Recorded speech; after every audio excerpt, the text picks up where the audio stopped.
అదేదో మూవీలో హీరో చెప్పినట్టు లవ్ కొంతకాలమే ఉంటుంది. ఇన్ఫ్యాక్ట్ లవ్వే కాదు, ఒక మనిషి జీవితంలో కోపం, ప్రేమ, ద్వేషం, బాధ ఇలా అన్నీ కొంతకాలం మాత్రమే ఉంటాయి. బట్ యు నో వాట్, మనం చచ్చేంత వరకు మనతో తోడు ఉండేదేంటో తెలుసా? ఎక్కువ కాలం మనతో జీవిస్తూ ఉండేదేంటో తెలుసా? వర్డ్స్, మాటలు. సముద్రంలో ఏదో సరదాకి రాళ్ళు విసురుతాం, కానీ అది ఎంత లోతుకు వెళ్తుందో ఎవ్వరికీ కనిపించదు.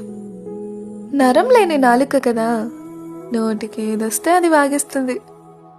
కానీ ఈ మనసుందే పాపం, పిచ్చిది, అంత ఈజీగా మర్చిపోలేదు.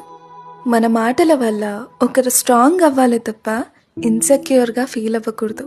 So be kind whenever you talk to others. That's it.